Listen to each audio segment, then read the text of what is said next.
In life, I'm Derek Shore. And I'm Courtney Savala. I hope you all had a great weekend. Went by pretty fast, didn't it? Sure did, but you know what? I'll take it. 2 days better than nothing. So hey, with Thanksgiving just days away, we decided to kick off today's show with ways to spice up your holiday menu with some pretty clever holiday dishes. I love this. Can't wait to get right to it. Brooke and Kate Daniel, the mother-daughter. I call you dynamic duo. Okay, I added that word in there. With Biglia Kitchen are here to show us how it's done. Welcome. Thank you for having us.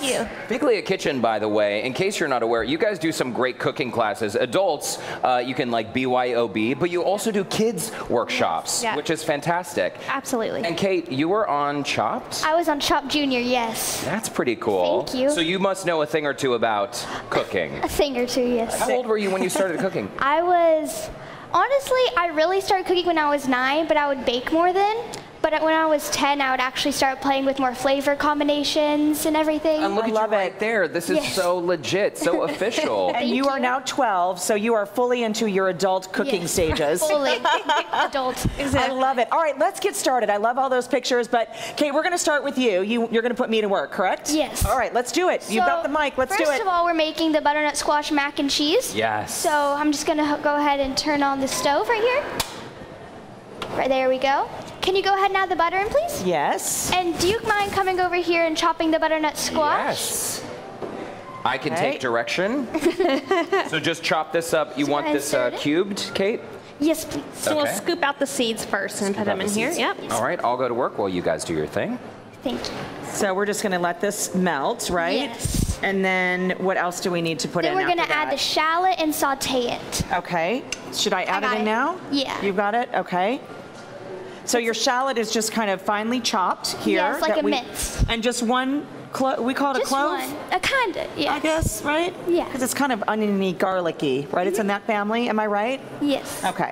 Now, butternut squash, this is a pretty creative twist to a classic dish. Because people, I mean, Thanksgiving, people love mac and cheese year-round, but especially for Thanksgiving, it's a staple at the table, right? Yes. Yeah, absolutely. We're doing a little bit of a twist on some classic Thanksgiving dishes, and the butternut squash adds an earthiness, a real great flavor to mac and cheese, so I encourage everybody to try it. All right. And this is also healthier, a little bit healthier, right? Okay, so what else do we add in now, Kate? So we're going to make a roux, which is basically equal parts in volume butter and sugar. So go ahead and add 2 tablespoons of flour in here, please. Okay. Like a heaping? Yeah. Okay. And to be safer, you can turn it on the stable side. Good. And cut it that way. Oh. And you want to keep, the key to a roux is you don't want to burn it, right? No, I mean, because that can happen. You want it to be off blonde almost.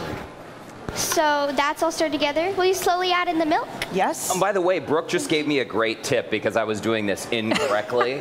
To be safer when you're chopping up the squash, you put it flat side down. So after you cut it in half, you're going to put it straight down. That's right. On the cutting board. We teach everyone to put their fruits and vegetables on the flat side down to be safer when you're chopping. I don't want to slice my finger off on live TV. We teach a lot of great knife skills, adults and kids, and we have 6-year-olds who are using real chef knives in class because they know how to do it now. That is so cool. Yeah. And the classes start at 6? And they do. Okay. Yes, they do. We have parent-child workshops that are around 4. Okay. 4 and 5 years old, yeah. I've got a 6-year-old that I think would love a class like that. Little AJ. Little AJ loves to get in the kitchen. And the whole point is to teach confidence and independence in the kitchen. I saw it with Kate when she was young. The more she was cooking on her own in the kitchen, just the more self-esteem and confidence all the way around that she had. And don't you think, too, it really opens up the palates? Now she's eating the things that you want to eat versus the blonde kind of, you know, bland food, like right? chicken tender. Yeah. Because it's kind of almost like good peer pressure. They're all cooking together and they're working so hard on these meals. They want to try what they're making.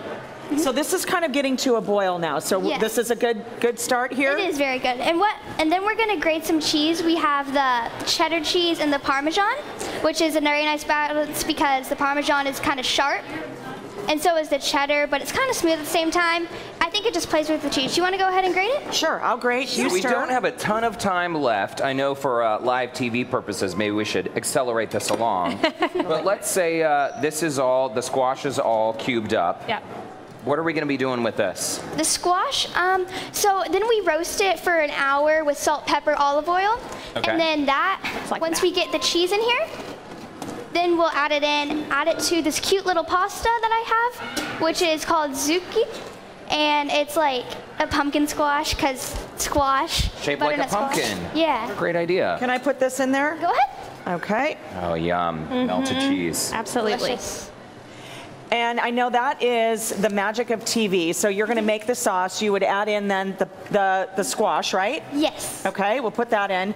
And miraculously, this is what the finished product looks like. You bake this in the oven. What's on the top? The top is just some panko breadcrumbs that I sprayed with a little bit of Pam to get Okay. them nice and crispy. And you would put this in the oven for how long? You put it in for like 15 minutes at 400, I think. Okay. It looks so fancy. It looks delicious. Let's move Thank you. along. Instead of doing a turkey, you guys chose to do individual hens, right? Yes, we did Cornish hens. I think it's great because everyone gets skin, everyone gets a drumstick, and everyone gets white and dark meat. I'm going to take her home. Take her home. I like the way she thinks. Absolutely, yeah. And it has a great pumpkin pie spice on it, which is a little twist, and it's so yummy. You've got to try it. And last but not least, by the way, you have this delicious looking apple salsa. Does it taste as good as it looks? It does. Yes, it does. We believe in dessert first. So. I love that. That's a good way to Have a live salsa life. appetizer. Sorry if that joke was a little cheesy. Oh, I get it.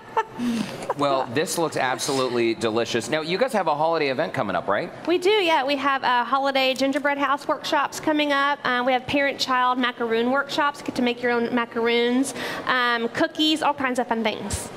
This is so fantastic, Sounds Brooke delicious. and Kate. I'm going to see you in class. My kids love macaroons, and I'm definitely going to take a class. And I may just take her home. I know. In-home It's class. amazing.